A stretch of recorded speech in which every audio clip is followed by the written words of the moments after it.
नमस्कार दोस्तों, Study Galaxy के यूट्यूब चैनल पे मैं आपका स्वागत करता हूं। Phrasal verbs A to Z series का ये है वीडियो नंबर 4। इस सीरीज में हम फ्रेजल वर्ब्स कर रहे हैं जो कि ए से स्टार्ट हो रही हैं और अब हम जाएंगे जेड तक। ठीक है, तो अभी हम जी तक पहुंच चुके हैं और इससे पहले के वीडियोस में मैंने यानी वीडियो नंबर 1, 2 और 3 में 73 फ्रेजल वर्ब्स करवा दी हैं। अगर आपने वो फ्रेजल वर्ब्स नहीं देखी हैं तो चैनल की प्लेलिस्ट में जाकर उन फ्रेजल वर्ब्स को देख लीजिएगा। आज की इस वीडियो में बढ़ेंगे हम अगली फ्रेजल वर्ब्स की तरफ। तो चलिए बिना किसी देरी के शुरू करते हैं आज का वीडियो। आज की हमारी पहली फ्रेजल वर्ब है गेट अलोंग, जिसका मतलब होता है टू बी फ्रेंडली, मित्रवत होना। यानी कि अगर हम किसी के साथ दोस्ती करते हैं तो वहां पर हम इस फ्रेजल वर्ब का यूज करते हैं। जैसे दोनों नए सहपाठी कुछ ही दिनों में अच्छे दोस्त बन गए, यानी कि वो क्या बन गए, दोस्त बन गए। तो इसके लिए हमें एक फ्रेजल वर्ब यूज करनी है, वो कौन सी है, गेट अलोंग। तो सेंटेंस में कैसे यूज होगी, the two new classmates get along very well in just a few days. तो यहाँ पर ये जो गेट अलोंग है ये बता रहा है दोस्ती करने को। ठीक है, तो इन दोनों के बीच में दोस्ती हो गई।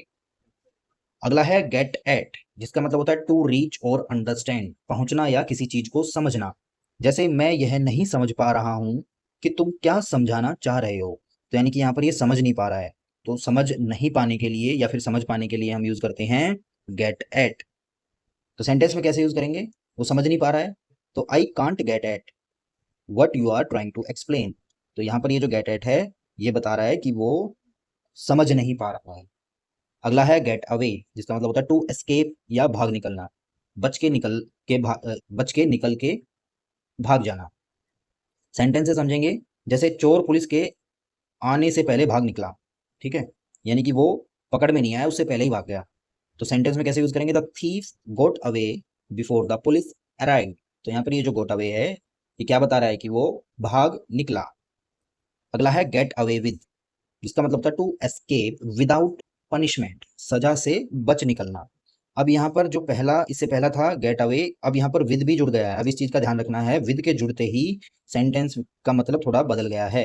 अब यहाँ पर भाग तो गया है वो बच के, लेकिन पनिशमेंट से बच गया है। ठीक है, यानी कि पनिशमेंट से बच के भागना। यहाँ पर गेट अवे यानी कि वो भाग निकला, हो सकता है उसको पनिशमेंट ना मिलता, लेकिन यहाँ पर अगर विद आ गया तो ये विद का संबंध पनिशमेंट से होता है। तो गेट अवे विद है तो इसका मतलब टू एस्केप विदाउट पनिशमेंट, यानी कि वो किससे बचा है, पनिशमेंट से बचा है। और यहाँ पर वो पकड़ने से बचा था। जैसे उसने परीक्षा में नकल की लेकिन सजा से बच निकला। अब यहाँ पर ये जो सजा है इससे बचा है। तो जब हम किसी सजा से बचते हैं तो हम यूज करते हैं गेट अवे विद। तो he cheated in the exam but got away with it, यानी कि चीटिंग करने पर उसको जो सजा मिलती उससे वो बचा है, तो इसलिए यहाँ पर विद का यूज हुआ है। तो गोट अवे विद इट, इस चीज का ध्यान रखना है। अगला है get on, to make progress, तरक्की करना। तुम्हारी बहन अपनी नई नौकरी में कैसे तरक्की कर रही है। तो यहाँ पर तरक्की करने के लिए क्या है, get on. How is your sister getting on in her new job. तो गेटिंग ऑन का मतलब तरक्की करना। अगला है गेट ऑन विद। अब देखिए यहाँ पर गेट ऑन था, इसका मतलब प्रोग्रेस करना था, अब विद लग गया है, इसका मतलब क्या निकल के आ रहा है, टू लिव और वर्क टुगेदर, मिलजुल कर काम करना। तो गेट ऑन विद आ गया, यानी कि किसी के साथ अगर हम मिलजुल कर काम करते हैं तो हम यूज करते हैं गेट ऑन विद। और जब हम तरक्की करते हैं या प्रोग्रेस करते हैं तो उसके लिए हम गेट ऑन का यूज करते हैं, और विद लगते ही उसका संबंध या उसका मतलब निकल के आता है मिलजुल कर काम करने से। दोनों पड़ोसी आपस में शांति से रहते हैं। ठीक है, यानी कि जो रहना है वो मिलजुल कर रहना है इनका। तो both neighbours get on with each other peacefully. तो गेट ऑन के साथ क्या आएगा, विद आएगा यहाँ पर, जो कि ये दर्शाता है कि वो दोनों मिलजुल कर रह रहे हैं। अगला है गेट ओवर, जिसका मतलब होता है टू रिकवर, ठीक होना या किसी चीज से उबरना। अपना दोस्त खोने के सदमे से उबरने में उसे महीनों लग गए, यानी कि किसी सदमे से या किसी नुकसान से उबरने में उसको या किसी को भी टाइम लगता है तो उसके लिए हम यूज करते हैं गेट ओवर। तो it took her months to get over the shock of losing her friend. तो बहुत सारा टाइम लगा तो उसके लिए हम यूज करेंगे गेट ओवर। गेट ओवर का मतलब किसी चीज से रिकवर करना या उबरना। अगला है गेट थ्रू, टू सक्सीड और पास, सफल होना या पार करना। उसने कड़ी मेहनत की और सबसे कठिन परीक्षा पास की। ठीक है, तो अगर कोई चीज पास करते हैं या हम किसी चीज से पार पा लेते हैं तो उसके लिए हम यूज करते हैं गेट थ्रू। तो she worked hard and got through the toughest exam. तो यहाँ पर गेट थ्रू का मतलब किसी चीज में हमें सफलता मिल गई। अगला है get up, to rise from bed या उठना। ये आसान है। मैं आमतौर पर सुबह 6 बजे उठता हूँ, तो I usually get up at 6 o'clock in the morning. अगला है गिव अवे, जिसका मतलब होता है टू डिस्ट्रीब्यूट, वितरित करना या दान देना। हम किसी चीज को बांटते हैं तो हम यूज करते हैं गिव अवे। जैसे उसने अपने पुराने कपड़े गरीबों को दान कर दिए, तो he gave away his old clothes to the poor. इस तरीके से अगर हम कोई चीज डिस्ट्रीब्यूट करते हैं या दान दे देते हैं तो उसके लिए हम क्या यूज करते हैं, गिव अवे। ठीक है, तो कई बार प्राइजेस वगैरह का भी क्या होता है, गिव अवे होता है, उनको डिस्ट्रीब्यूट करते हैं। अगला है गिव इन, जिसका मतलब निकल के आता है टू सरेंडर या एग्री, हार मानना या मान जाना। ठीक है, मान जाना भी मतलब किसी की बात मान लेना, सरेंडर कर देना। आखिरकार बच्चे ने हार मान ली और सब्जियां खा ली, यानी कि उसने अपने पेरेंट्स की बात मान ली या फिर सरेंडर कर दिया, जो भी उनको उसको बोला जा रहा था उसने वो बात मान ली। तो यहाँ पर क्या यूज होगा, गिव इन। तो at last the child gave in and at the vegetables. तो यहाँ पर गेव इन का मतलब निकल के आ रहा है कि किसी की बात मान लेना या सरेंडर कर देना, जैसा बोला जाए उसको मान लेना। अगला है गिव आउट, टू अनाउंस या एमिट, घोषणा करना या निकलना। एमिट का मतलब होता है किसी चीज का निकलना। शिक्षक ने कक्षा में परीक्षा परिणाम की घोषणा की, तो उसने क्या की, घोषणा की, अनाउंसमेंट की। तो the teacher gave out the exam results in class. ये आसान है। अगला है give up, to stop doing, छोड़ देना, किसी बुरी आदत को छोड़ देना। ठीक है, जैसे चोट लगने के बाद उसने क्रिकेट खेलना छोड़ दिया, तो उसने क्रिकेट खेलना छोड़ दिया तो उसने क्या कर दिया, क्रिकेट को गिव अप कर दिया। तो he gave up playing cricket after his injury. तो यहाँ पर ये जो गिव अप है इसका मतलब निकल के आ रहा है छोड़ देना। अगला है गिव वे, इससे पहले हमने किया था गिव अवे। अब यहाँ ध्यान रखना है, यहाँ पर है गिव वे, टू कोलैप्स और यील्ड, ढह जाना या रास्ता दे देना। यील्ड का मतलब सरेंडर करना भी होता है। बाढ़ के दौरान पुराना पुल ढह गया, तो the old bridge way during the flood. तो गिव वे का मतलब होता है कोई चीज कोलैप्स हो जाए या ढह जाए। तो गिव वे का मतलब है कोई चीज ढह जाती है या सरेंडर करना या फिर किसी को रास्ता देना, उसके लिए हम यूज करते हैं गिव वे। अगला है गिवन टू, एकस्टम्ड टू, आदी होना। ठीक है, किसी चीज की लत लग जाना, उसके लिए हम यूज करते हैं गिवन टू। जैसे वह दिन में 5 बार चाय पीने का आदी है, यानी उसको लत लगी हुई है, वो दिन में 5 बार चाय पीता है। ठीक है, तो उसके लिए हम यूज करेंगे given to. He is given to drinking tea 5 times a day, यानी कि कोई बुरी आदत लग गई है या कोई भी आदत लग गई है, उसके लिए हमने गिवन टू का यूज करना है। अगला है go back on, to break a promise, वचन तोड़ना। जैसे तुम्हें अपने वचन से पीछे नहीं हटना चाहिए। ठीक है, यानी कि अपनी प्रॉमिस नहीं तोड़नी है, तो हम कैसे बोलेंगे, you should not go back on your words. तो यहाँ पर गो बैक के साथ ऑन लगाना है, तो जैसे ही ऑन लग जाएगा उसका मतलब निकल के आएगा किसी प्रॉमिस को तोड़ना। अगला है go down, to be believed और एक्सेप्टेड, स्वीकार किया जाना। जैसे उसका बहाना शिक्षक को स्वीकार नहीं होगा, यानी कि वो कोई एक्सक्यूज करने वाला है जो कि उसका टीचर उसको एक्सेप्ट नहीं करेगा, तो कैसे बोलेंगे, his excuse will not go down with the teacher. तो गो डाउन विद। ठीक है, तो गो डाउन यहाँ पर विद भी लगा लीजिएगा। ठीक है, तो गो डाउन विद, जिसका मतलब निकल के आता है टू बी बिलीव्ड और एक्सेप्टेड। अगला है गो इन फोर, टू टेक पार्ट और प्रैक्टिस, शामिल होना या अभ्यास करना।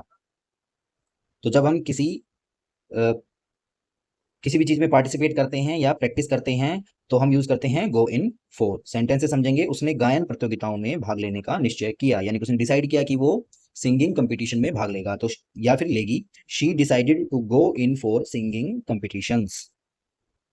तो यहाँ पर गो इन फॉर का मतलब निकल के आ रहा है पार्टिसिपेट करना। अगला है गो ऑफ, टू एक्सप्लोड और स्टॉप वर्किंग। तो इसके दो मीनिंग निकल के आ रहे हैं, फट जाना या बंद हो जाना। जैसे निर्जन इमारत में बम फट गया, तो the bomb went of in the deserted building. Deserted मतलब जो छोड़ दी गई है, ठीक है, जिसमें कोई नहीं रहता है। तो यहाँ पर जो गो ऑफ, अब इसकी सेकंड फॉर्म आ गई यहाँ पर वेंट। ठीक है, तो गो ऑफ का मतलब क्या निकल के आ रहा है यहाँ पर, टू एक्सप्लोड। और कोई चीज अगर काम करना बंद कर दे तो उसके लिए भी हम गो ऑफ यूज कर सकते हैं। अगला है गो ऑन, टू कंटिन्यू, जारी रखना। कृपया अपनी कहानी जारी रखें, please go on with your story. तो यहाँ पर गो ऑन का मतलब क्या निकल के आ रहा है, जारी रखना। अगला है go over, to examine carefully, ध्यान से जांचना। वकील ने दस्तावेजों को हस्ताक्षर करने से पहले ध्यान से जांचा। तो एक बार इसके बाद हम गो थ्रू करेंगे, फिर मैं इसको बताऊंगा। देखिए गो थ्रू, अगला है गो थ्रू, जिसका मतलब होता है टू रीड और एंड्योर, पढ़ना या सहना। ठीक है, किसी चीज को अगर हम सहते हैं ठीक है, या फिर दूसरा मीनिंग निकल के आता है किसी चीज को हम पढ़ते हैं तो उसके लिए हम यूज करते हैं गो थ्रू। सफलता पाने के लिए उसने बहुत कठिनाइयां सही, तो he went through many difficulties to achieve success. ठीक है, यानी कि वो बहुत सारी परेशानियों से गुजरा, तब जाकर उसको सफलता मिली। तो यहाँ पर परेशानियों को सहा या फिर उनसे गुजरा, उसके लिए हमें यूज करना है गो थ्रू। देखिए अब यहाँ पर गो ओवर है, जिसका मतलब क्या निकल के आ रहा है, टू एग्जामिन केयरफुली। ठीक है, ध्यान से जांचना या फिर पढ़ना। और यहाँ पर था गो थ्रू, टू रीड और एंड्योर, किसी चीज को सहना या फिर पढ़ना। अब देखिए मैं जो समझाना चाह रहा था कि जो गो ओवर है और गो थ्रू है, इनमें दोनों का मीनिंग निकल के आ रहा है पढ़ना, और यहाँ पर भी पढ़ना। ठीक है, लेकिन थोड़ा सा डिफरेंस है इनके अंदर। वो क्या है कि पढ़ना कैसे, पढ़ना ध्यान से। जब किसी चीज को हम ध्यान से पढ़ते हैं तो हम यूज करते हैं गो ओवर। ठीक है, और जब हम पढ़ते हैं जल्दबाजी में, ठीक है, या जल्दी में, तो हम यूज करते हैं गो थ्रू। ठीक है, जैसे he was going through the newspaper, कि वो न्यूज़पेपर को जल्दी जल्दी पढ़ रहा था। ठीक है, तो अगर किसी चीज को हम जल्दबाजी में पढ़ रहे हैं, ठीक है, एक सरसरी निगाह से पढ़ रहे हैं, तो हम यूज करते हैं गो थ्रू। और जब हम किसी चीज को ध्यान से पढ़ते हैं तो हम यूज करते हैं गो ओवर। तो इस चीज का हमें ध्यान रखना है कब गो ओवर और कब गो थ्रू का यूज करना है। अगला है गो अप, टू राइज और इंक्रीज, किसी चीज का बढ़ना, ये भी आसान है। पेट्रोल की कीमत फिर से बढ़ गई, the price of the petrol has gone up again. तो गो अप का मतलब बढ़ना। अगला है हैंड आउट, जिसका मतलब होता है टू डिस्ट्रीब्यूट, बांटना। शिक्षक ने उत्तर पुस्तिकाएं बांटी, तो उसने आंसर शीट बांटी, तो उसके लिए कैसे यूज करेंगे, the teacher handed over the answer sheets, sorry handed out, the teacher handed out the answer sheet. तो हैंड आउट का मतलब निकल के आता है टू डिस्ट्रीब्यूट। अगला है हैंड ओवर, जिसका मतलब निकल के आता है टू गिव चार्ज, सुपुर्द करना। ठीक है, तो हिंदी का जो इसका मीनिंग है वो थोड़ा मुश्किल है, तो इससे अच्छा इंग्लिश में याद कर लो। हैंड ओवर का मतलब होता है टू गिव चार्ज, किसी को चार्ज देना। जैसे उसने चाबियां नए मालिक को सौंप दी। ठीक है, he handed over the keys to the new owner. तो जब हम एज ए चार्ज किसी को कोई चीज देते हैं, ठीक है, कोई चाबियों का पहले कोई मालिक था, अब दूसरा मालिक आया, ठीक है, तो उसको चार्ज मिल रहा है दूसरा, तो उसने वो जो चाबियां थी वो दूसरे को दी। तो इस तरीके से जब चार्ज का है चार्ज का ट्रांसफर होता है तो हम यूज करते हैं हैंड ओवर। और जब हम किसी चीज को बांटते हैं तो हम यूज करते हैं हैंड आउट। अगला है हैंग अबाउट, इसका मतलब होता है टू वेट या रोम, भटकना या समय बिताना। कई लड़के सिनेमा हॉल के बाहर घूम रहे थे, ठीक है, यानी कि वो टाइम पास करते हुए भटक रहे थे। तो many boys were hanging about outside the cinema hall. तो हैंग अबाउट का मतलब निकल के आता है भटकना या टाइम पास करना या इधर उधर धक्के खाना। अगला है hold on, to continue despite difficulties. Hindi में मीनिंग होगा धैर्य रखना या टिके रहना। जैसे धैर्य रखो, मदद रास्ते में है। तो किसी को बोला जा रहा है कि थोड़ा सा धैर्य रखो, अभी थोड़ी देर में मदद आने वाली है। तो सेंटेंस में कैसे यूज करेंगे, hold on, help is on the way. तो यहाँ पर ये जो होल्ड ऑन है, किसी चीज को या किसी इंसान को धैर्य रखने के लिए बोला जा रहा है। तो टू कंटिन्यू डिस्पाइट डिफिकल्टीज, कोई मुसीबत में है, उस थोड़ा सा उस मुसीबत को सहने के लिए उसको बोला जा रहा है, तो हम यूज करेंगे होल्ड ऑन। तो आपको ये वीडियो कैसा लगा, अगर आपको वीडियो पसंद आया तो इस वीडियो को लाइक कीजिएगा और चैनल को सब्सक्राइब कीजिएगा। अगले वीडियो में अगली फ्रेजल वर्ब्स के साथ मिलेंगे, तब तक के लिए जय हिंद।